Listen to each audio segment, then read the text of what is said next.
Viewer अज का vlog है किहड़ा बहुत ही आला होने वाला है जी, क्योंकि पिछले व्लॉग नालों किहड़े पार्ट नंबर 2 रहिंदा है वो शेयर करन जा रहे हैं तुहाडे नाल। ते तुसी वीडियो नाल जुड़े रहना है ते चैनल नूं सबसक्राइब करना है, बैल आइकन नूं प्रेस करना है ते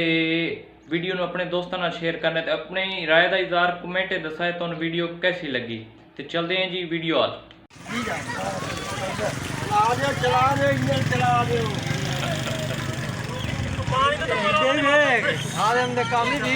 चला तो बात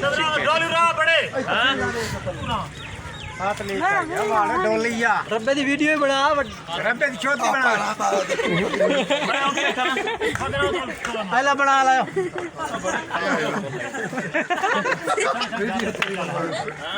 बनाई सिला चातर लेगा पैप बड़ा फाड़ चावा सिला बड़े सिला दे कटे तू चाह नहीं खाए ला रात लीक कर गया जा तू क्या लेना बनी कोई ना जल्दी बनाओ। पिछला शॉट मेरे को यार, पिछला शॉट मैं खंदा के स्टार ले ओ मेरे को बनी है चल रहा है मेरे को ले पिछली ये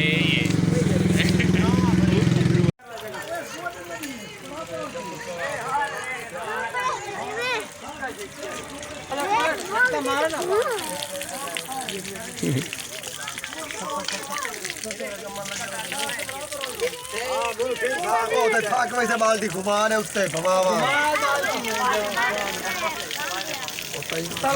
यार अड्डे मसे खड़े लगा दिए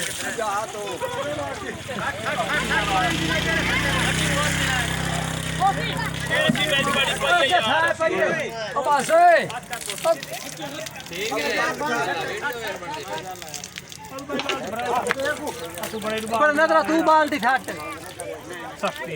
तमाशा देखते ने जी अरे बाल्टी जोर दी छट डरदा तो इंजे ना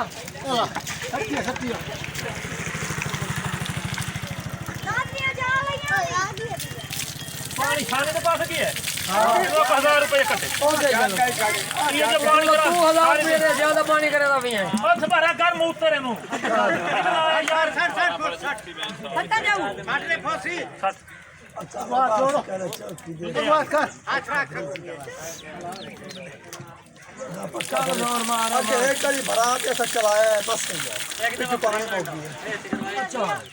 इसको पानी मोक गया पानी का प्रेशर देखियो नहीं जाएगा यार 40 पानी